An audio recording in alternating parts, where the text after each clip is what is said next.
I'm excited about the Oilers this year. I don't know about you. Well, you're not because you're a Leafs fan. Well, we got a lot of time here in this segment. This is like the second warm-up, if you will. yeah, I think the first warm-up, all we did was we sat there at the red line and stretched and chatted with the other goalie. That's all we did for From opposition for teams. the whole warm-up. Yeah, we didn't really get into the nuts and bolts. I'm just looking at this new camera angle. It's over our here, chance. showing off my Gladmar Regional School bunny hug Yeah. that I got yesterday from speaking down at Gladmar, Saskatchewan. A stone's throw from the U.S. border. Really enjoyed coming out there. And I will be thinking about what that 10-year-old boy said to me for a very long time. Why do you do this? You could ask yourself about that question about a lot of things. Yeah. Why do I drive this car? Why am I in this relationship? Why do I do... It's funny. It's a very deep question from a 10-year-old kid in a town of 50 people. Yeah, it's funny. Yesterday was it Youth Suicide Prevention Day? World. Or Awareness Day?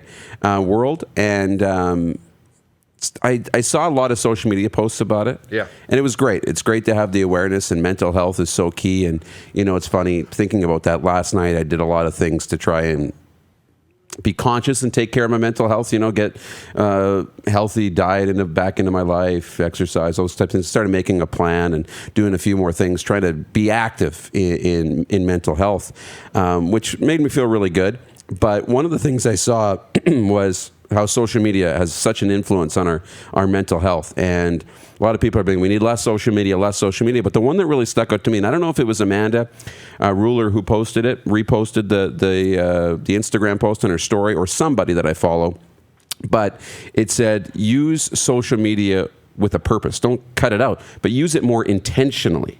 Right, with a purpose, and as opposed to the mindless scrolling. Follow people who inspire you. Follow people who you can learn from. Follow people who you really want to believe in, and things like that. Just use it with more of a purpose, rather than just have it as the default thing that you go to to kill time. You couldn't be more right. And I could spend all day on that, as I told the people in that gym, because that's really my passion. But this is primarily a sports show. So we'll move into sports. Kelly Kalinowski writing in on the Facebook wall says, "Hi, Rod, if you're Wayne, DuPont's Schuster." I've thought about that.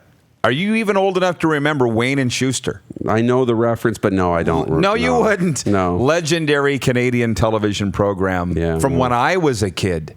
And as I recall, it wasn't very good. But it was on the air for a long time. But that kind of happens with Canadian TV shows. Yeah. Sorry to say.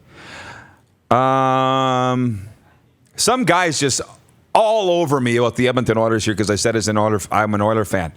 Alan Miller. I don't even know who he is. So what if I cheer for the Edmonton Oilers? That's my team. That's my Canadian team. And the Vegas Golden Knights, not the Golden Nuts, as I called them last hour. They're my American team. For the purpose of the Rider fans that have tuned in, the return of Jordan Williams-Lambert, we should spend a little time on that. I think we all kind of knew that he was coming back. When you get cut in the NFL, how often, unless your name's Brett Jones, do you latch on with another NFL team if you're a CFL player? Not very often. No, it's really tough. So we knew he was coming back. And now the question is, where does he fit in? And for the comments from Craig Dickinson, the head coach of the Riders yesterday, sounded like they weren't real sure where he would fit in. I think they're pretty happy with their receiving group. They're 7-4, coming off a 6-game win streak. But on the other hand, their very obvious move would be to put him in place of Emmanuel Arsenault, who hasn't really done anything since he has got here. He's certainly not the Manny show. He's serviceable. He's kept his reception streak alive, but that's about it. He's become like Don Narcisse at the tail end of his career. Yeah. And we're all waiting to see them. Haven't seen that, have we? No, it's unfortunate. If somebody's got to go, I would suggest it's him. We're past the 9-week window, so if they're cutting him, he's got to be paid for the rest of the year. Don't think that doesn't weigh into it, I would think. But is that not the most logical change you would make?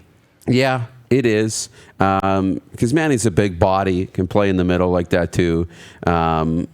And that's where Jordan Williams-Lambert fits in. I mean, he's a big body. He's got some speed.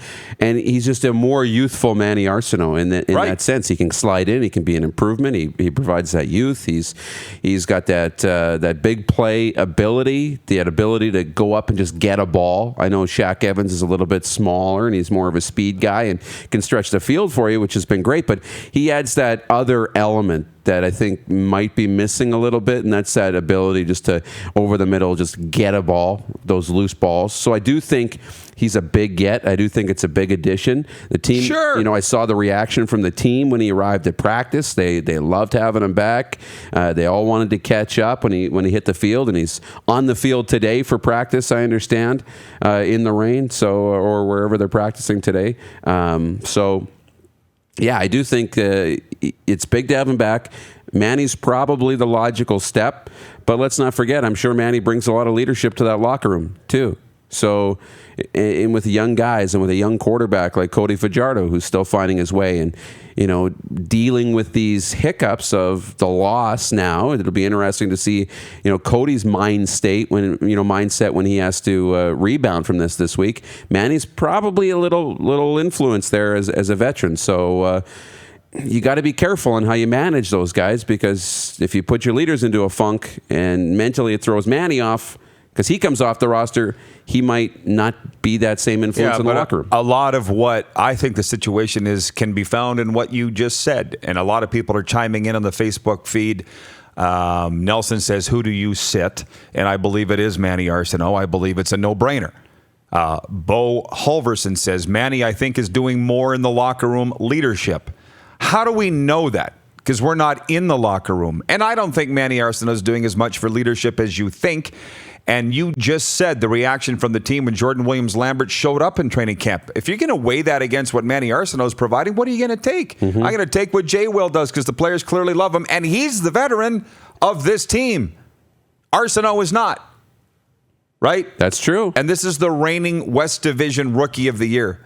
So, yeah, he just came through an NFL training camp, so he's not as fresh legs as a guy that maybe hadn't played for the first 9 weeks, but he's still really NFL talent.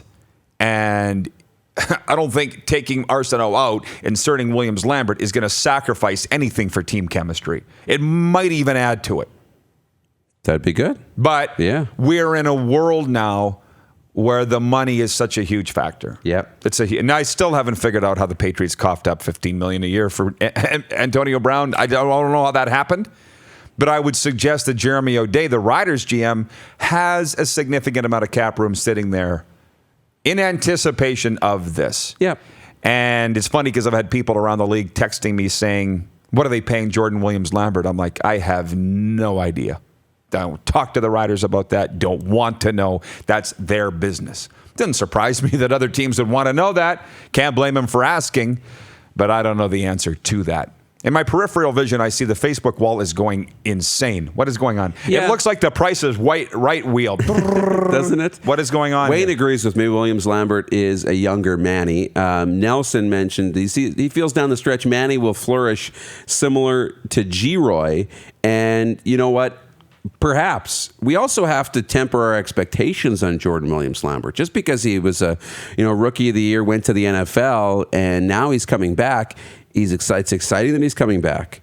But a lot of guys aren't the same when they come back. Very true. They're not the same. You just went down to chase your dream, because that's the dream. It's the NFL.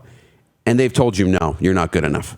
They've just told you that you're not good enough. It's happened a couple times to him, actually. In New Orleans as well. We love to think that all of these athletes have this cocky persona of, well, I'm going to show you, and I'm going to come out here and kick everybody's butt in the CFL. I'm going to show you that you should have kept me in the NFL, that I'm good enough.